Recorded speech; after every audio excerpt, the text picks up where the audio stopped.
ಇವರು ಬಂದಂಥ ಸಂದರ್ಭದಲ್ಲಿ ಪರಮೇಶ್ವರ್ ಅವರು ಅಂಬೇಡ್ಕರ್ ಜಯಂತಿನಲ್ಲಿ ನಾವು ಈ ವಾಗ್ದಾನವನ್ನು ಕೊಟ್ಟು ಶಂಕುಸ್ಥಾಪನೆಯನ್ನು ನೆರವೇರಿಸಿದ್ದು. ಇದುವರೆಗೂ ಇದ್ರ ಪ್ರೋಸೆಸ್ಸು ಏನೋ ಇದನ್ನು ಆ್ಯಕ್ಷನ್ ಪ್ಲಾನ್ ಮಾಡ್ತಕ್ಕಂಥದ್ದು ಅಥವಾ ಅದನ್ನು ಏನೋ ಅಡ್ಮಿನಿಸ್ಟ್ರೇಟಿವ್ ಅಪ್ರೂವಲ್ ಎಲ್ಲ ತೊಗೊಳೋದಕ್ಕೆ ಸ್ವಲ್ಪ ಲೇಟ್ ಆಯಿತು. ಈಗ ಅಪ್ರೂವಲ್ ಎಲ್ಲ ಸಿಕ್ಕಿದೆ. ಈಗ ನಿರ್ಮಿತಿ ಕೇಂದ್ರ ಅವರು ಅದನ್ನು ನಿರ್ಮಾಣ ಮಾಡ್ತಾಯಿದ್ದಾರೆ. ಮಹಾದೇವಪ್ಪನವರು ನನಗೆ ಇವಾಗ 2 ಕೋಟಿ ಬಿಡುಗಡೆ ಮಾಡಿದ್ದಾರೆ. ಇನ್ನು 4 ಕೋಟಿ ಅವಶ್ಯಕತೆ ಇದೆ. ಈ ವರ್ಷ ಒಂದು 2 ಕೋಟಿ, ಮುಂದೆ ವರ್ಷ 2 ಕೋಟಿ ಕೊಡ್ತೀನಿ ಅಂತ ಒಪ್ಕೊಂಡವ್ರೆ.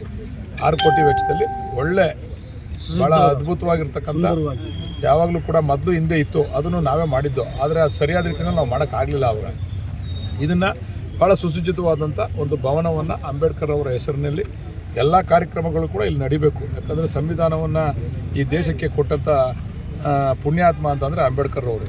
ಅವರ ಕಾರ್ಯಕ್ರಮಗಳು, ಅವ್ರ ಜೊತೆಯಲ್ಲಿ ಎಲ್ಲ ಕಾರ್ಯಕ್ರಮಗಳು, ತಾಲೂಕಿನ ಪ್ರಮುಖವಾದಂಥ ಕಾರ್ಯಕ್ರಮಗಳೆಲ್ಲ ಇಲ್ಲಿ ನಡಿಬೇಕು.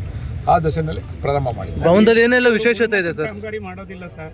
ನೀವು 79ನೇ ಇಸ್ವಿಯಿಂದ ಹತ್ತಿರದಿಂದ ನಾನು ಗಮನಿಸ್ತೇನೆ. ಅಲ್ಲ, ನೀವು ಪರಿಶೀಲನೆ ಮಾಡ್ಬೋದು. ಈ ಸರಿ ನಾವು ಅವ್ರಿಗೆ ಅಂದರೆ ಅವ್ರಿಗೆ ಮನವಿನೂ ಕೂಡ ಮಾಡಿದ್ದೀವಿ, ಮಾಡಬೇಕು, ಇದ್ರಲ್ಲಿ ನೋ ಕಾಂಪ್ರಮೈಸ್. ಈಗ ಗುಣಮಟ್ಟದ ಕಾಮಗಾರಿ ಅವ್ರು ಯಾಕೆ ಮಾಡಲ್ಲ ಅಂತ ನಿಮಗೆಲ್ಲ ಗೊತ್ತಿದೆ.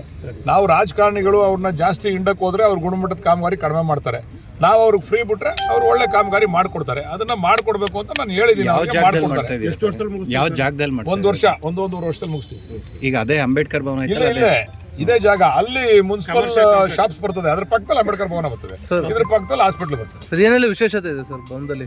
ಅದೇ ಹೇಳಿಲ್ವಾ, ಒಂದು ಮದುವೆ, ಮುಂಜಿ, ಮತ್ತೊಂದು ಮಗದೊಂದು ಒಳ್ಳೆ ಕಾರ್ಯಕ್ರಮಗಳೆಲ್ಲ ಮಾಡ್ಬೋದು. ಕೆಳಗಡೆ ಡೈನಿಂಗ್ ಹಾಲ್ ಇರ್ತದೆ, ಮೇಲ್ಗಡೆ ಇಳ್ಕೊಳ್ಳೋಕೆ ರೂಮ್ ಇರ್ತದೆ, ಮಧ್ಯ ಒಂದು ರಿಸೆಪ್ಷನ್ ಹಾಲ್ ದೊಡ್ಡದಾಗಿ ಇರ್ತದೆ. ಎಲ್ಲ ಸುಸಜ್ಜಿತವಾದಂಥ ಒಂದು ಸೌಲಭ್ಯವನ್ನು ಕೊಟ್ಟಿದ್ದೀವಿ ನಾವು. ಶಿವಕುಮಾರ್ ಸ್ವಾಮೀಜಿ ಭವನದಲ್ಲಿ ಅದ್ರ ಬಗ್ಗೆ ಚರ್ಚೆ ಮಾಡಕ್ ಹೋಗಲ್ಲ. ಅದನ್ನ ಯಾರ ಕಾಲದಲ್ಲಿ ಮಾಡಿದ್ರು ಅಂತ ನೀವು ಕೇಳ್ಕೊಬೇಕು ಸುಮ್ಮನೆ. ಆಮೇಲೆ ಅದನ್ನು ನಮ್ಮ ತಲೆಗೆ ಕಟ್ಟಬೇಡಿ. ಇಲ್ಲೇನಾರು ಹೆಚ್ಚು ಕಡಿಮೆ ಆದ್ರೆ ಕೇಳಿ ನಮ್ಮನ್ನ. ನಿರ್ಮಿತಿ ಕೇಂದ್ರದವರು ನಾನು ಹೇಳಿಲ್ವಾ, ಒಂದೊಂದು ಕಡೆ ಒಂದೊಂದು ಥರ ಮಾಡ್ತಾರೆ. ಹೆಂಗೆ ಯಾವ ಶಾಸಕರು ಯಾವ ಥರ ಇರ್ತಾರೋ ಅದ್ರ ಥರ ಮಾಡ್ತಾರೆ. ಸರ್, ವಾಣಿಜ್ಯ ಮಳಿಗೆಗಳು ಅಂಬೇಡ್ಕರ್ ಭವನಕ್ಕೆ ಸೇರಿದೆಯೋ ಹೇಗೆ? ಇಲ್ಲ, ವಾಣಿಜ್ಯ ಮಳಿಗೆ ಪುರಸಭೆ ಅವ್ರದ್ದು.